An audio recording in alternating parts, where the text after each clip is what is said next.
Hello guys, आपका स्वागत है फिजिक्स पीवाई की for NEET JEE and CBSE में। अगर आपको कॉन्सेप्ट अच्छे से समझ में आ जाए तो वीडियो को लाइक करना और हमारे चैनल को सब्सक्राइब करना मत भूलना। इस क्वेश्चन में कह रहा है a new system of units is proposed in which unit of mass is alpha kg, unit of length is beta metre and unit of time is gamma second. How much will 5 joule measure in this new system. देखो भाई, इस question को करने के लिए क्या approach है आपको पता है। जैसे मैं आपको बोलता हूं भाई 1 मीटर में कितने सेंटीमीटर होते हैं? 100 सेंटीमीटर। आपने यहां पर क्या किया, आपने एक सिस्टम ऑफ यूनिट को दूसरे सिस्टम ऑफ यूनिट में कन्वर्ट किया। यही करते हो ना, एक सिस्टम ऑफ यूनिट को दूसरे सिस्टम ऑफ यूनिट में कन्वर्ट किया। तो अगर आप यहां पर देखो, एक वैल्यू है 1 और एक वैल्यू है 100, यानी कि अगर मैं इसको लिखूं भाई n1 into u1 that is equal to n2 into u2। Clear है? n1 और n2 क्या है? मैग्नीट्यूड है। u1 और u2 जो है यूनिट्स हैं, है ना। एक सिस्टम ऑफ यूनिट है मीटर, एक सिस्टम ऑफ यूनिट है सेंटीमीटर। अगर आप 1 मीटर को सेंटीमीटर में कन्वर्ट करोगे तो कितना होगा? 100 सेंटीमीटर होगा 1 मीटर के अंदर। तो ये n1 और n2 क्या है? वैल्यूज है। 1 और 100 जो है n1 और n2 है। क्लियर है? तो बेसिकली ये जो कॉन्सेप्ट है, ये डायमेंशनल एनालिसिस वाला कॉन्सेप्ट है, जिसके अंदर आप क्या करते हो, एक सिस्टम ऑफ यूनिट को दूसरे सिस्टम ऑफ यूनिट में कन्वर्ट करते हो। क्लियर है? तो ये वो वाला कॉन्सेप्ट है। तो हम इसी कॉन्सेप्ट को यहां पर यूज करेंगे। कैसे? देखो, ये बोल रहा है कि भाई 5 जूल में अगर हम नया सिस्टम ऑफ यूनिट लेंगे, नया सिस्टम ऑफ यूनिट कौन सा होगा? जिसके अंदर मास होगा अल्फा केजी, मतलब मास की यूनिट होगी अल्फा केजी, लेंथ की यूनिट होगी बीटा मीटर और टाइम की यूनिट होगी गामा सेकेंड। क्लियर है? तो यहां पर n2 लिखेंगे। तो ये n2 किसके बराबर होगा? n2 की वैल्यू क्या होगी? क्योंकि 5 जूल में क्या यूनिट होती है? वर्क की जूल होती है, मतलब 5 जूल। जूल को अगर उसमें करें नॉर्मल में तो क्या होगा? Unit newton, newton metre. और इस तरह से लिख सकते हैं, न्यूटन की यूनिट क्या होती है? Kg into metre per second square into metre.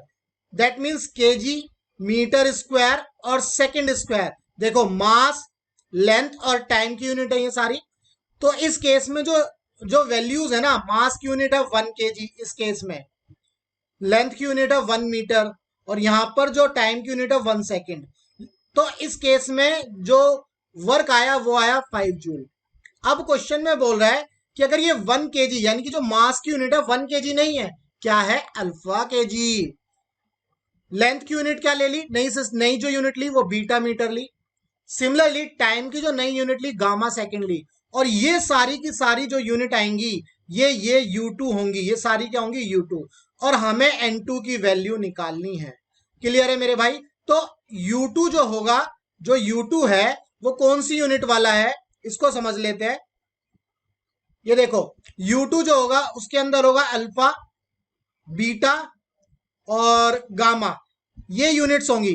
Alpha मास की यूनिट होगी, बीटा लेंथ की यूनिट होगी, गामा टाइम की यूनिट होगी। क्लियर है? अब यहां से हम क्वेश्चन को करते हैं। देखो भाई, आपको पता चल गया भाई n1 into u1 that is equal to n2 into u2। n1 कितना है मेरे भाई? 5 जूल। n1 कितना है मेरे भाई? 5 joule. That is equal to n2 into u2।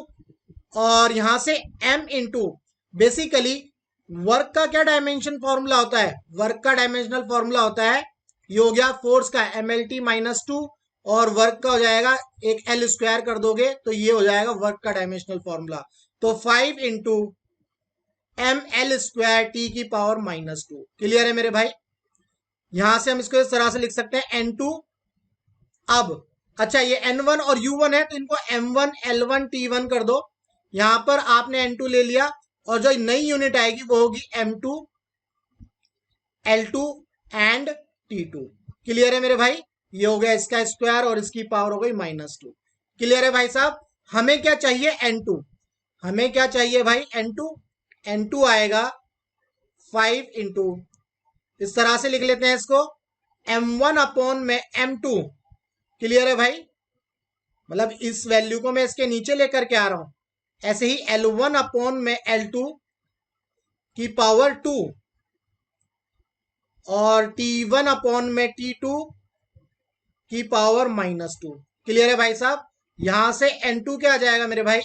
ये आ जाएगा 5।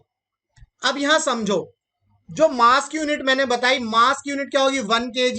लेंथ की यूनिट क्या होगी? 1 मीटर। टाइम की यूनिट क्या होगी? 1 सेकेंड। तो M1 की जगह क्या रखोगे? 1 kg। और M2 क्या होगा?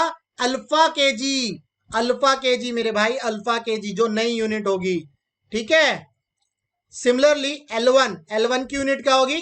1 मीटर। और L2 की यूनिट क्या होगी? Beta metre. क्लियर है मेरे भाई? और इसकी पावर हो गई 2। T1 की यूनिट होगी 1 सेकेंड और T2 की यूनिट होगी गामा सेकेंड। क्लियर है मेरे भाई? और इसकी पावर हो गई -2।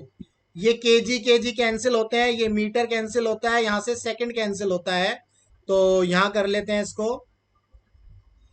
N2 आ गया मेरे भाई 5 इंटू 1 अपॉन अल्फा, ये हो गया 1 अपॉन बीटा,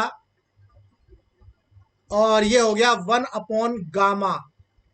इसकी पावर है -2, यहां लिख लेते हैं, इसकी पावर है -2। ठीक है। और बीटा की पावर 2। क्लियर है भाई साहब?